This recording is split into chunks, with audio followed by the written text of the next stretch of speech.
Branding is everything.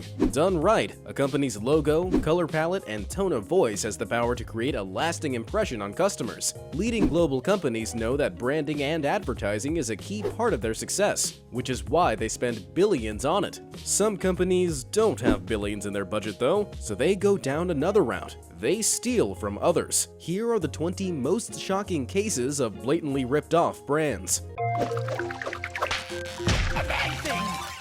Number 20. Disney. It turns out that Disney isn't above stealing artwork from independent artists either. See, the original artwork for their Alice in Wonderland cosmetics bag came from Katie Woodger, and a painting that she created back in 2010 while she was at university. And if that wasn't enough, Disney also produced this t-shirt that looks like it may have been inspired by Katie's work too. Disney no longer stocks the items. Is that an admission of guilt? Sure seems like one. Number 19. Zara. High street fashion giant Zara made the news in 2016 when it was accused of stealing designs from Tuesday Basson, an independent artist from LA. An angry social media campaign confronted Zara, and it suspended the sale of all items featuring any potentially ripped-off imagery. This isn't the only time a fashion brand has ripped off an independent artist. It's actually depressingly common. Forever 21 copied Bowen Drape's Hangry t-shirt and Sporty and Rich's hoodie. But Zara seems to be the most prolific repeat offender. They've been caught out many more times since the Tuesday Basson saga. Number 18. Purappeal. Most artists are furious when they realize they've been ripped off, but some artists take a different approach when they discover their artwork appears where it shouldn't be. When Daniel Ignacio found one of his paintings for sale on a hoodie on a site called Purappeal, he sent out this tweet. According to Daniel, the first time your art is stolen signifies that you've made it as an artist.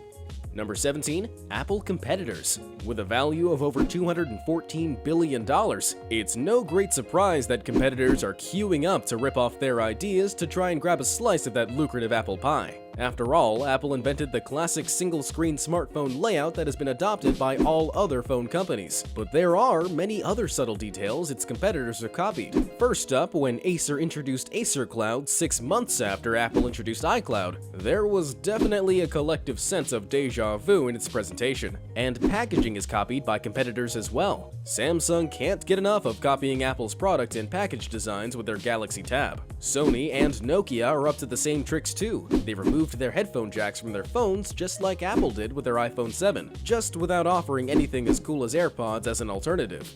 Number 16. Sandwich. China loves counterfeit goods so much that they even have a word for it, Shanzai. One of my favorite examples of Shanzai is this sandwich shop, with its very original name. Which other sandwich shop does the logo remind you of? Of course, it's Subway. And it's not just the sign that's stolen. Check out the inside of the restaurant too. You'd be forgiven for not even realizing it isn't a Subway. Number 15. Mini Cooper.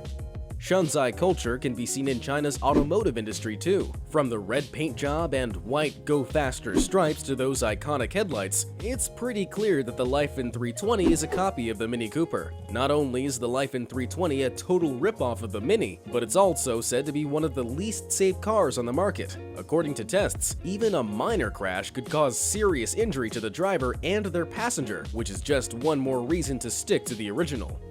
Number 14. Mad Shelia. There are literally hundreds of movies ripped off by Chinese production companies, but this one has to be one of the most blatant. Mad Shelia is a film created by Tencent Video that is an unapologetic, low-budget rip-off version of Mad Max Fury Road. Not only does the poster look suspiciously similar, the plot is almost identical, as are the shots and vehicles. Unfortunately, it will be difficult for Warner Bros. Pictures to stop this from happening, since China is notoriously lax with their copyright protection laws. Number 13. Marvel vs. DC. It will probably come as no surprise to comic book fans that Marvel and DC have a long history of ripping each other off. Take DC's Catwoman, for example. She was introduced in Batman #1 in 1940 and was a huge hit. So, in 1979, Marvel introduced Black Cat, their very own feline villain. And Marvel also tried, with limited success, to create their own Superman, first with Sentry and then with Hyperion. DC are equally as guilty of stealing ideas though. Doctor Doom is the infamous villain of the Fantastic Four and is one of the most successful antagonists ever created by Marvel. It's maybe unsurprising then that DC wanted a piece of the Doctor action and created Dr. Dread. Also, despite being more widely known, Aquaman appeared 2 years after his aquatic Marvel counterpart, Namor. DC also loved the ideas of Iron Man so much that they created Rocket Red. Number 12. Chanel. When Chanel showed sweaters featuring traditional Scottish designs in 2016, the world suddenly began paying attention to classic Fair Island patterns. One woman was paying more attention than most though, because it was her designs she was seeing on a runway in Rome. An artisanal knitter on Fair Island accused Chanel of copying her work. Monty posted this on her Facebook page, and Chanel eventually apologized and credited her as the inspiration for her design. Number 11. Ford. When a Ford dealership announced a sale event in 2016, it caught the public's attention for the entirely wrong reason. It turns out they blatantly stole developer Campo Santo's artwork. The ripoff isn't subtle at all. Look at the dealership's version. The artwork was created at Campo Santo for the popular Firewatch game, and the Ford dealership claims that they came across the artwork on a wallpaper website and that the whole thing is a misunderstanding. This doesn't seem to be true though, as some of the artwork was allegedly only available on a Campo Santo website, so Ford must have known exactly what they were doing. Ford issued an apology to Campo Santo, and Panic, who are co-producers of Firewatch, were happy to accept it. Classy move, guys. Number 10. Land Rover. The Land Rover is one of the most iconic cars ever to have been built, so it's no surprise that someone decided to rip it off. Introducing the Tata Safari, aka the Indian Land Rover. Tata Motors' unique selling point is building cheap cars for the Indian market, including this Land Rover knockoff that they launched in 1998. What's particularly interesting about this case is how Tata avoid getting sued for stealing the Land Rover design. Any guesses? Well, they simply bought Jaguar Land Rover, the makers of the original Land Rover. Smart, huh? In an ironic twist, they are now on the opposite end of fighting plagiarism, as China is now ripping off their designs. Just check out the Landwind X7. It looks almost identical to the Range Rover Evoque, except it costs about 1/3 the price. Number 9. Kokon Tuzai. This image is of Ava, an Inuit shaman. The parka he's wearing is made of caribou skin and was created to offer him spiritual protection. This image is of a sweater made by high-end European designer Kokon Tuzai. They look identical, don't they? Ava's family think they do too, and they are furious that the design was taken without their permission. According to Salome Awa, Ava's great-granddaughter, Awa envisioned the design himself in the early 1920s. He believed someone was going to drown him, so he designed the hands and the little man on the parka as safeguards. Plenty of people have had their say on the designer's Facebook page, and they're scathing to say the least. Number 8. Mud. Lily Chin is no stranger to people stealing her work, and one day she noticed that fashion and homeware website Kohl's.com was stocking a t-shirt with a very familiar imagery on it. Mud, the creators of the t-shirt, denied any copyright infringement despite them being almost identical to Lily's drawings. Okay, Mud, if you say so. In the end, Lily filed a $1 million copyright infringement suit against Kohl's, and they eventually settled, with Lily receiving an undisclosed amount she was pleased with.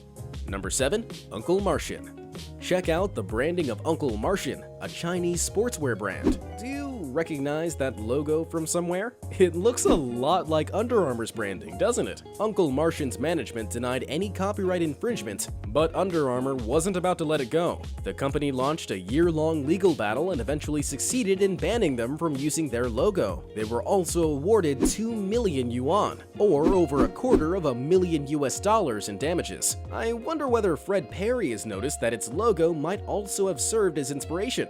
Number 6. Instagram Stories.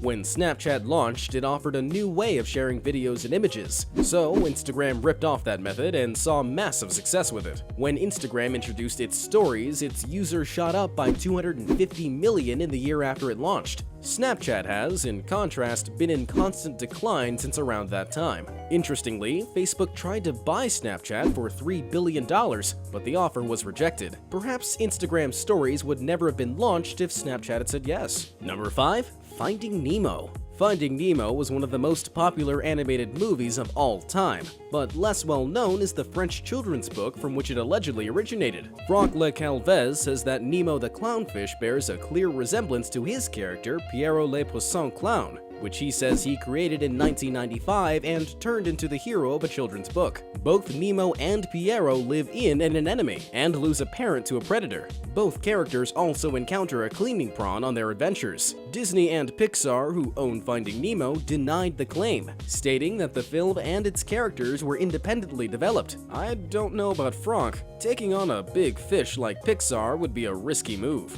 Number 4. Kylie Jenner. Kylie Jenner rose to fame on the reality series Keeping Up with the Kardashians, and her Kylie Cosmetics range has been valued at $1 billion. But it seems that she's not quite the self-made billionaire she bills herself as. Kylie rips off other brands. A lot. LA-based makeup artist Vlada Haggerty accused Kylie of stealing her dripping lips imagery, and it's easy to see why. This is Kylie's version. Kylie is clearly a fan of Vlada's work, because she copied her again with this promotional image. Vlada sued and the case was settled out of court. Her signature camo clothing range also seems to have been nicked, this time from Plugged NYC. The brand's owner posted this photo on social media next to an image of Kylie modeling her line. It could just be a coincidence though, right? Wrong. One of Kylie's team actually contacted Plugged NYC for samples shortly before the copycat range was launched. Shame on you, Kylie. Number 3. Skechers. You've heard of Toms, right? The ethical brand that created these iconic shoes and who donate to impoverished communities when you make a purchase? Well, have you heard of Bob's, the other ethical brand that donates shoes to poor children when you buy their shoes? Bob's by Skechers are so blatantly ripped off from Toms that it's laughable. Though it's blatant plagiarism, it all ends with more donations of shoes to children in need, so I guess this one isn't so bad after all. Number 2. Yandex. Facebook is one of the best-known brands on the globe. That is, everywhere but Russia. Over there, they have their own original social media platform called VK.com. Only it's not so original, it looks exactly like Facebook. VK is the second most popular website in Russia, and users actually say that VK is superior to Facebook. After all, it's Russian, made for Russians, so it's more aware of national slang and local cultural specifics. Apparently, it's also more secure, has a better design, better search algorithms, and is generally more fun. You can sign up to VK from anywhere, but it's not particularly popular outside Russia, so you might be hanging out on there alone. Number 1. Oreos. Oreos are perhaps the best example ever of how important marketing leads to a successful product. Oreo dates all the way back to 1912 and is the best-selling cookie in the US. But it wasn't the first chocolate sandwich cookie to hit the market. Hydrox was. Never heard of it, have you? Hydrox was launched in 1908 and was the clear inspiration for Oreo. But the folks behind Hydrox hadn't thought through their marketing plan. For starters, who calls a biscuit Hydrox? Sounds like a cleaning fluid to me. Oreo's manufacturer Nabisco was purchased by the owner of Kraft Foods for $14.91 billion in 2000, which is definitive proof that marketing pays, as does stealing other companies' ideas. So, which entry shocked you the most? Do you know of any other companies that blatantly ripped off ideas? Let me know in the comments down below. Thanks for watching.